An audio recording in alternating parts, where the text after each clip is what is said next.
So John Michael and I first met about 7, maybe 8 years ago or so. I'm not really sure the time frame. He was a young man, about 20 years old, maybe 19, and he was in a very different situation. And I'll let him tell his story. And we took him in and took him under our wing, and he has now turned out to be the very man that I would be proud to call my son. He's an amazing individual, and he's taught me many lessons. So without further ado, I would like to introduce you. First of all, John Michael, tell everybody a little bit about yourself and how we met and what were the circumstances, and then tell everybody about your level of production. Well, save your level of production right now until the end. Let's tell them this. Let's give you the opportunity to tell your story. When we met, what were the circumstances when we first met? So I was trying to figure out what I wanted to do. It was really my first job. It was the office was like maybe 35, 40 minutes away from my house. But when I went there, just how everyone came together, I felt like that was home. At that point in my life, I was still trying to figure out how to be the provider for the house, how to be the caretaker for my mother, my sisters. So all of that was going on at the same time. And when I went to the Lake Nona office, Rich and Maritza and the rest of the family there, they were just, they had open arms, and they were like, hey, however we can help you with your business. I think my mother, I don't know if I had a car at that point. Maybe I think I had my mom's car. You just had a car, yeah. Why were you the caretaker of the household and the provider in the household? So my mother, she was diagnosed with breast cancer when she was 30 years old. And at that point, she was maybe, I would say 40 when that happened, when it started to get really aggressive. And I was over in North Carolina. I had a football scholarship, and I was there playing football. And when I would go back home, I visited and surprised my sisters twice. And when I went back home, what I realized when I was leaving is that it was more of my mom. She's a single parent. She had my two little sisters at that time. They were probably like 9 and 12 or 13, one of those. And when I would leave, she would always tell me, hey, go to school, get your education, play football, live your life. But I can tell that when I left, it was more of like, hey, we need you here, but continue to do what, what you want with your life, live your life. So I spoke to all my professors. I told them the situation. I said, hey, I want to end off my college career at this point on a good note. So can I take all my exams, and then I'm going to head back home and do what I need to do from there. So came back home, and it's kind of, I won't keep the story long, but it's kind of crazy because when I came back home, I tried cable sales. And when I was in the middle of cable sales, like they gave you a list of homes to knock on. And I was in this nice neighborhood, and there was this house that was like, all the houses were like $800,000 homes, but there was just this one house that stood out from the rest. So they were like, hey, any houses that are not on the list, do not knock on the doors. I was like, you know what? That house is not on the list, but I need to find out, what did they do? They had the best of the best. What did they do to get there? So I knocked on the door. The lady had like a gate to get to the door. So I ring the doorbell to the gate that gets to the door, and she comes out and she's like, hey, long story short, she's like, I can make you a millionaire before you're 30. She introduced me to George Freelove. And from there, it was just, again, just things George working. Freelove was an ALC member in the Lake Nona Market Center at the time. Yeah. Right? And then you came in and we met. We had some conversations. And shortly after, maybe less than a year you were there, you had It was immediately. I wasn't wasting any time. Like I'm big on failing. I trust my instincts. And, Rich was, with being the only man here, like my father, he's a great father figure. He's in New York, so he's not like here. So Rich was like that father figure that, that I was missing here, that wanted to I can go to and ask for like a real deal advice. So when I felt that connection with Rich and it was genuine, I was like, you know what? I'll take the 45-minute drive and pay $5 in tolls, every day to get here because it was something special about that office. Yeah. So soon after you joined, the news you got on your mom was even worse. What happened? Yeah, so it was tough. Everything happens for a reason, and I tell people that, hey, when my mother passed, like, no one's ready for their mother to pass. Like, she passed, and my sister was 10 years old, the youngest. The other one was like 12 or 13. I was 20 years old. So none of us were like, we can't say, hey, we're like prepared for our mother to leave. But at the time that she made her transition, I felt that I could take on the responsibility of guiding my sisters through life. So when I first joined on, it was rocky, going to chemo appointments, going to the doctors, going to radiation appointments. Like, I was there, changing when she was home and there wasn't a nurse there. I was the one to change the syringes and do all that stuff and give her the injections of whatever was needed. So that was what I was dealing with, and on top of taking my sisters to school and all the other stuff. That's what I was dealing with on top of real estate. And it was rocky, but I just kept, at some point, because I questioned a lot of, and it's not to be religious, but I questioned God, like, hey, my mother was such a great person, and why is this happening to her? It wasn't so much of me, but why is it happening to her? And when I just really let go and allowed the universe, God, to just take control and just follow, then that's when things just started to click. So and I didn't worry from there. So I was there for my mother. I did what I had to do. I was there for my sisters. I did what I had to do, and we stuck together. And through that time, I really was able to see the people that were there for me, like Rich and Maritza in the KW office.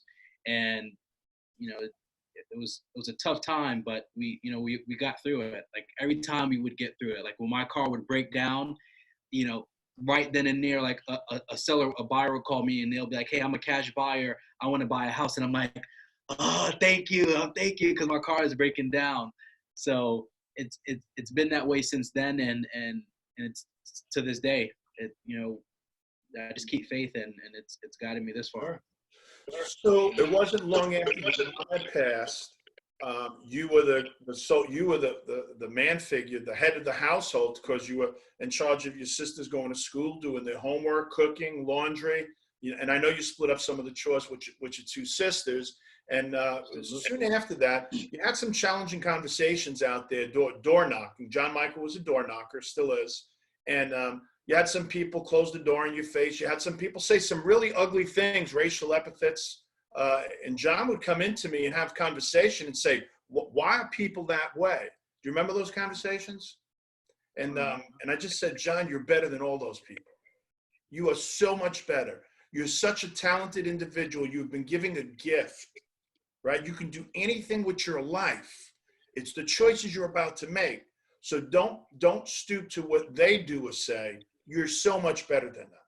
And John went on to prove that, right? Because he went on, his biggest thing was, hey, rent has got to be paid, things of that nature. And thank God KW Cares gave you a grant.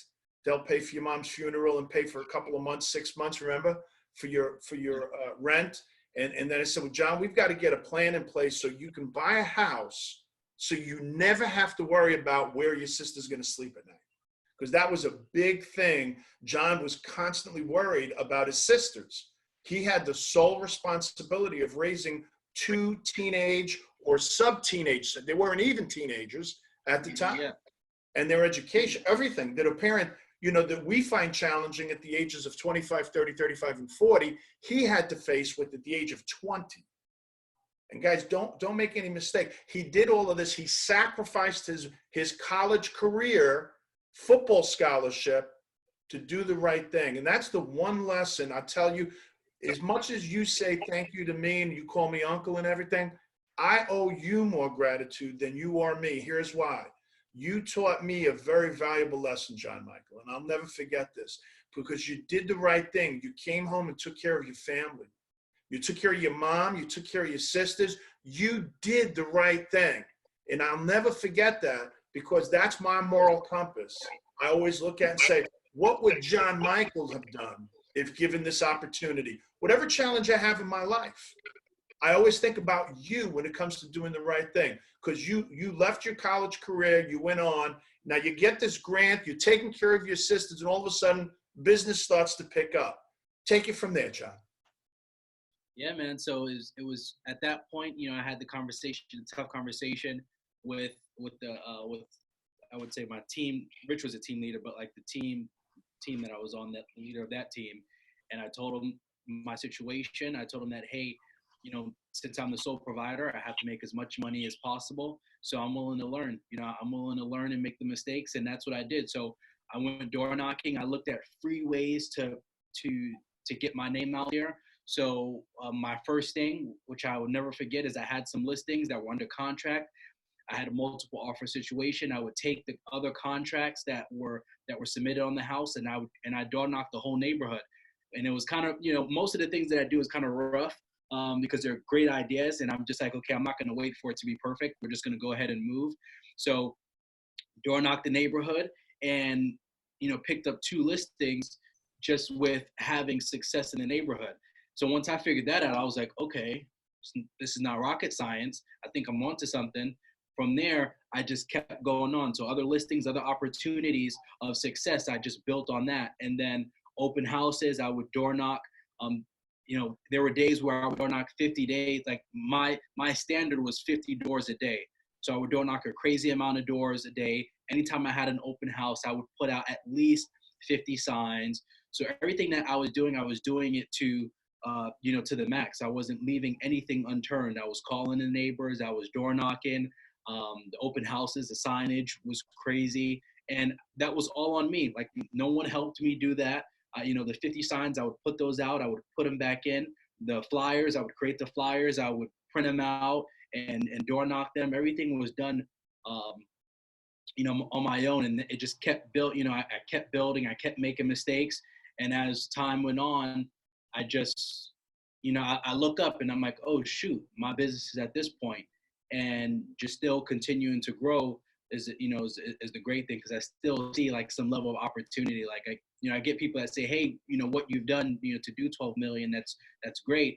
And, just the conversations I've had with Rich, to have someone like a support system to say, hey, you're going to be great. I look at 40 and I'm appreciative of it because of the things that I can do and the people that I can help.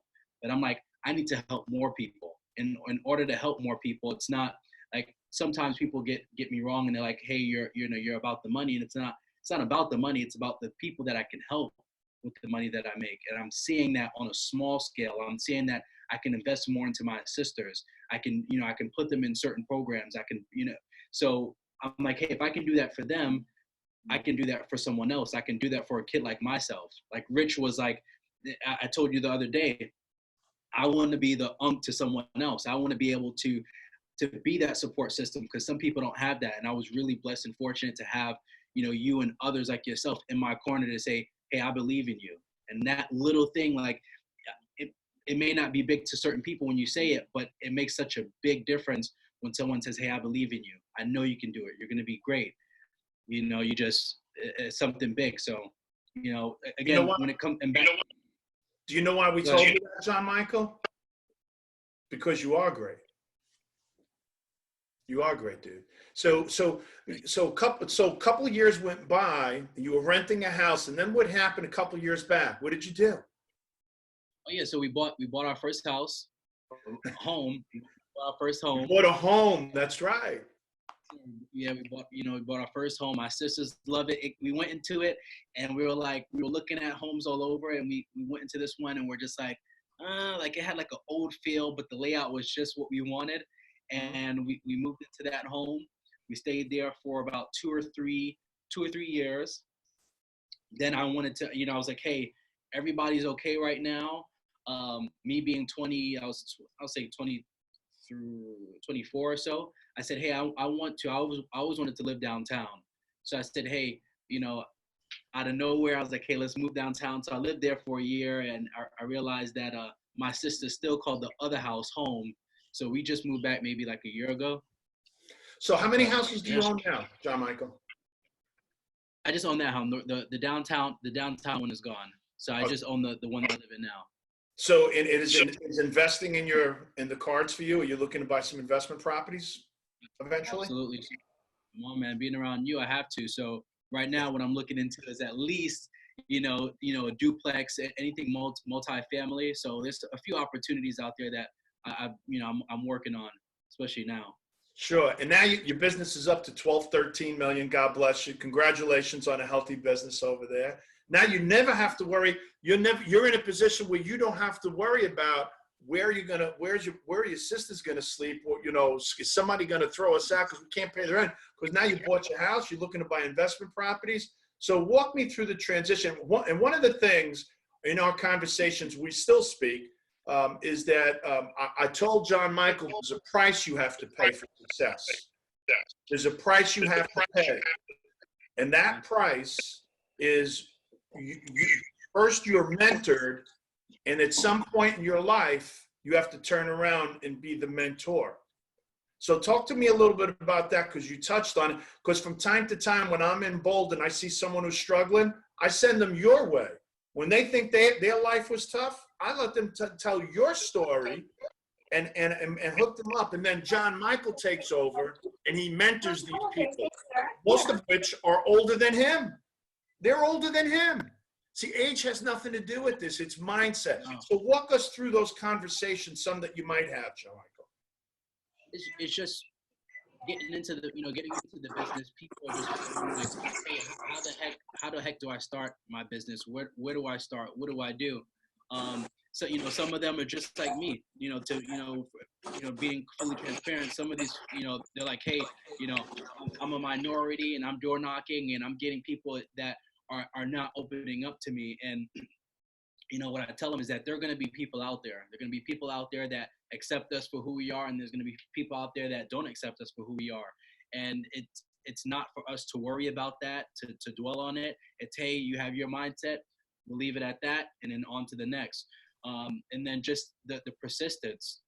Everything that I've done, I've been horrible at everything. Phone calls, door knocking, open houses. I've been horrible at all those things.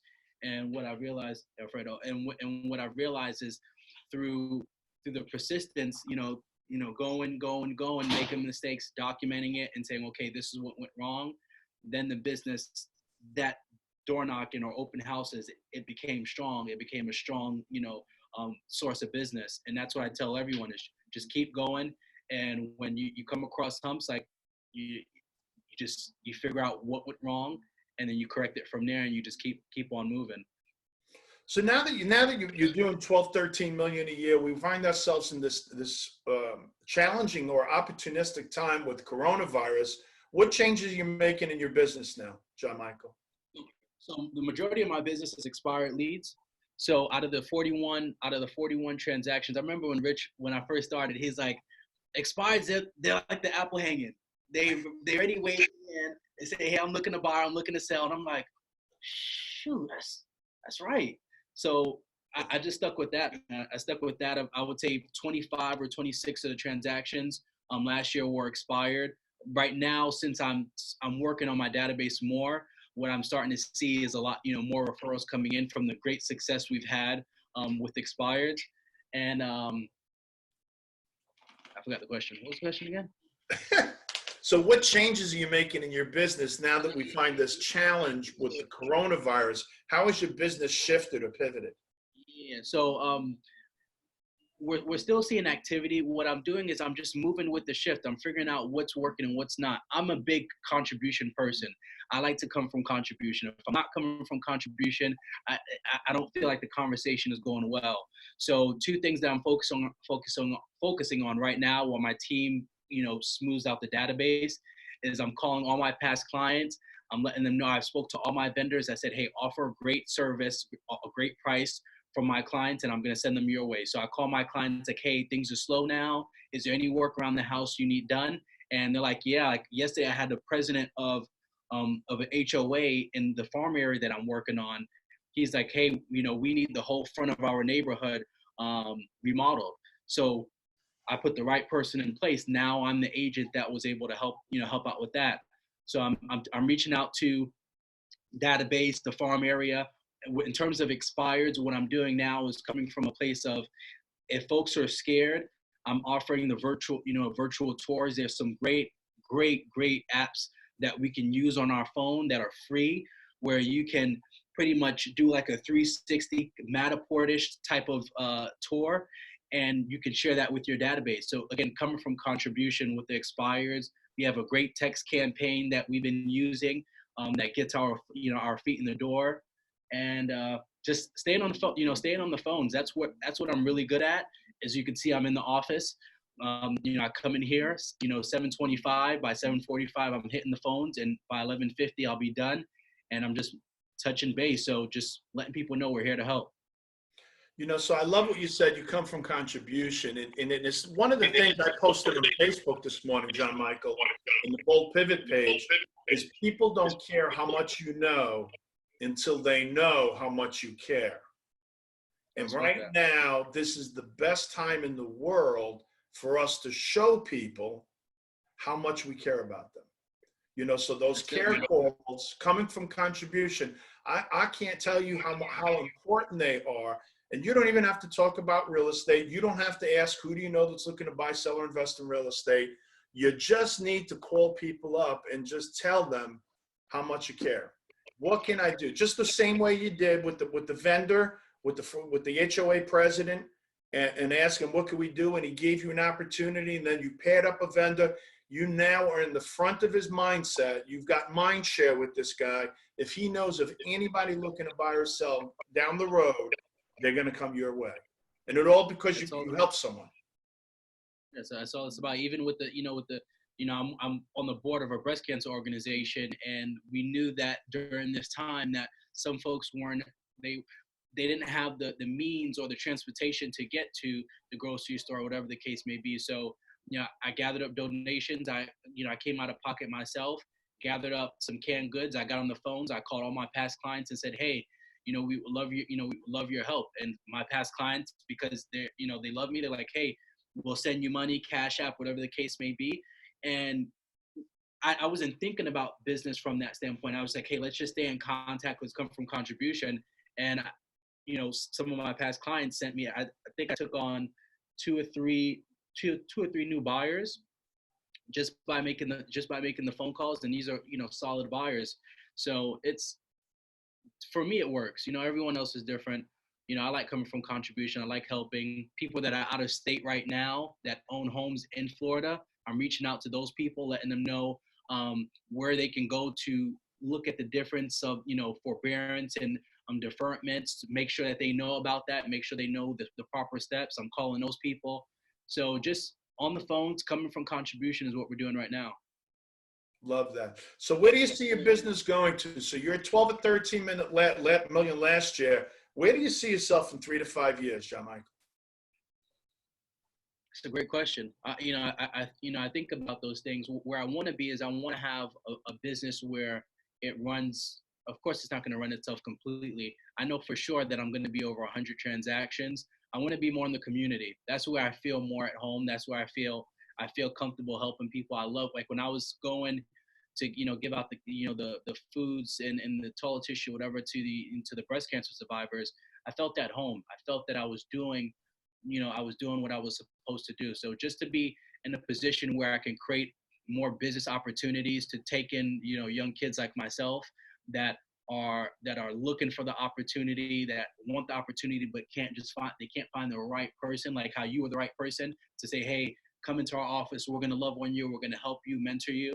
I want to be that guy. I want to be, like I said, I want to be the to kids like myself that want to do better and just don't have the right surroundings or the right people around them. Here's what I could tell you. I only had the pleasure of meeting your mom that one time in the office, that tearful event, if you remember. And if your mom is looking down at you right now, and here's what she's telling you. I could tell you your mother raised one hell of a young man who turned into one hell of a community leader. And that's all that has to do with your mom. The way your mom raised you, John Michael. You always had this potential inside of you. You were just maybe a little on the young side when we first met to realize the gift that you've been given. That's always been present inside of you. And now you're developing that gift that you've been given by God. and now others can see it. The world sees what your mom helped create and develop, right? And what you just took to the next level. And she's just looking down right now, saying how proud she is of you. Talk to me about your sisters. Are your sisters working in your business, or? Yeah, so right now my sister, the oldest one, she's editing some videos. The youngest one, she's 16, so I get her to work here and there. I'm not pushing her. What I realize, because being a parent, I'm still learning, and I don't know where it came, but I was like, Lauren, my younger sister, she's gonna have plenty of time to be an adult. She's gonna have the rest of her life to be an adult, but she's not gonna have the rest of her life to be a kid. And because of the situation, the shoes that I was in, and the position I was put in, I always tell my sister, like, hey, do this early, so when you get to my age, you're already ahead of the game. Everything is on everyone has different timing, and all we can do is provide the opportunity, provide the guidance, and let them do as they want. So she comes in and she helps the business when when I really need her. And other than that, she's being a great kid, again, eating up all the food and just making me laugh. So I'm like, damn, now I know how my mom felt. And I was like, I'm like, yeah. Learning the lessons of being an adult. Unfortunately, you had to jump into it at the early age of 20 to become an adult. So your childhood was definitely cut short. But I can't tell you, I am so proud of you. The way you've handled yourself the very day, the way you've taken charge and you understood the main root to any tree is the family. And you are always there for your family, always, always, always, always. And that's the most important thing, is we need to take care of our families, especially in times of need. So you have definitely been a role model to everybody on that case. So I'm just going to open it up to anybody at this point now. I've got some comments on the thing. It says, so much respect for you for stepping up when life got tough. You could have easily quit. You didn't. You could have easily said, hey, this is about my college career. I got a scholarship to go to college, to get an education for free, to better myself. You didn't. You left all of that behind and you went back to your family. So they said, this was tough conversation to have. It brings tears to my eyes. Every bold I teach, I bring up your story because I definitely, and Sherry's shaking her head when Sherry's the team leader in our citrus office. She was in bold with me in October in Ocala, and I told her your story. And now she's realizing now this is the face to the person whose story I told, right? And it says here, amazing story. Thanks for sharing. So, guys, what questions do you have? And don't let age mistake you guys. John Michael is so much mature than the years he's lived. At the age of 20, he was as mature or more mature than I was, and I was in my 50s at the time. So what question? Sherry, what do you want to ask him? So John Michael, thank you for sharing your story, and I love hearing it. But I just have one question for you, and it's really for a specific person that is on this call. At the age of 20, as a brand new agent, what would your advice to that person be today? Some people say, fake it till you make it. I think that's crap. I think that you have to be genuine. I think you have to be who you are. And I realized that, I didn't realize that at the time. I'm realizing that now, is that you don't have to fake it till you make it. You can just be genuine. You can work your butt off, and people really appreciate that. People appreciate someone that's going to work their butt off. So I always tell, when I first started, when I didn't know something, I would say, hey, that's a great question. I'll get back to you. And from there, as you build success, that's why I took the listing that I had when I had multiple offers. I took that to other people. I showed them, hey, yes, I know I'm young, but look, I'm working my butt off. I got them top dollar. I can do the same thing for you. So it's just being you, accepting that and knowing that, hey, I'm not going to get business from every buyer or every seller. I'm going to get the business from people that are open to knowing, liking, and trusting me. I love that, John Michael. Can I share another gift that you've been given? From me to you, just an observation that I've made is the fact that you're not afraid to make mistakes. You've gone out, you're pretty similar to me. You go out, you take action, you get it wrong, you say, okay, let me fix it. What do I have to do to fix it? And that's Dude, I remember that. that's your personality, what's in your heart. John Michael doesn't care if he does something, gets it wrong, and it makes him look bad. He's more worried about how do I fix it for the person involved. In other words, that contribution piece. So and that's old from the day I've known you, the 7 or 8 years that we've known each other. That's from day one you were that person. So I got that from you, man. Like, hey, do something and beg for forgiveness later. Like, I'm just like, hey, I know I'm gonna make mistakes, and you used to always say it. Sitting up there, in front of the team room, and you're like, hey, I made plenty of mistakes. I'm the king of mistakes. I'm like, okay, if this dude can make a lot of mistakes, then I can't be that far off. So it's just accepting what it is. Yeah. You're gonna make mistakes. Yeah. The person who is most, and I'm going to choose my words carefully. I'm not going to say successful. The person who is most significant in the world, who's the person who takes the most actions for the benefit of other people. Yes, sir. And that's what John Michael does. He's always busy. He's taking actions, and it's never about him. It's about his family. It's about other people. It's about helping. Raising money since his mom's passing. He's been raising money for breast cancer awareness for the last, got to be about 6-7 years now. Yeah, so we probably, I think 1 year it was like over 10,000, and we've done events like last year. I did a pink, it's pink. I forgot what it was called. Pink. It was a pink event in October.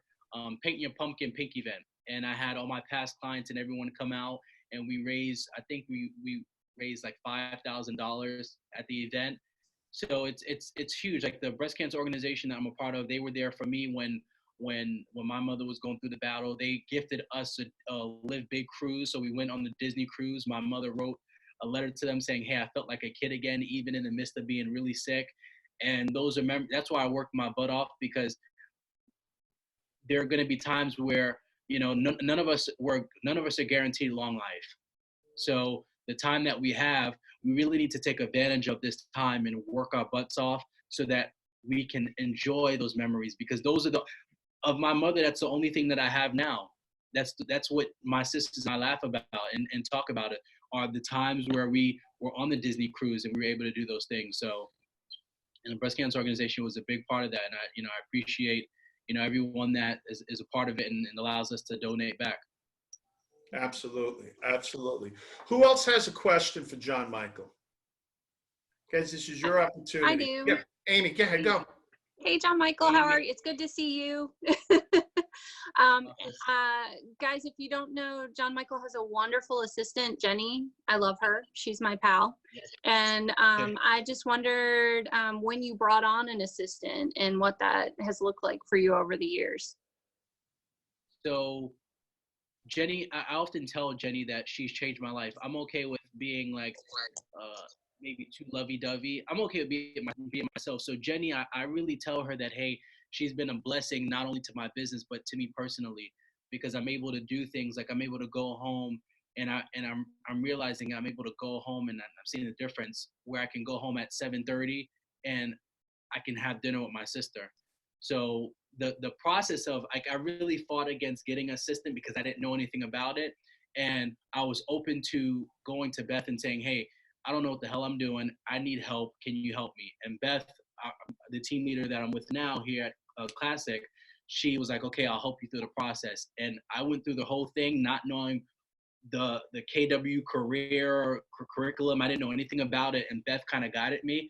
And I just stood there and told Jenny, I said, hey, this is going to be rocky. I don't know what the heck I'm doing, but what I can tell you is that I'm going to lead to the best of my ability. I'm going to grow to be a better leader. And as long as you trust me, as long as you work your butt off like how I do, I'm always going to look out for you no matter what. So it's been great. She really helped my business. Like, my business was always so hectic because I was working with so many transactions. To me, it was so many transactions that I wasn't offering the experience that I wanted to. So Jenny really helped me, just get to what was important to me, is creating a really great experience once we signed the paperwork.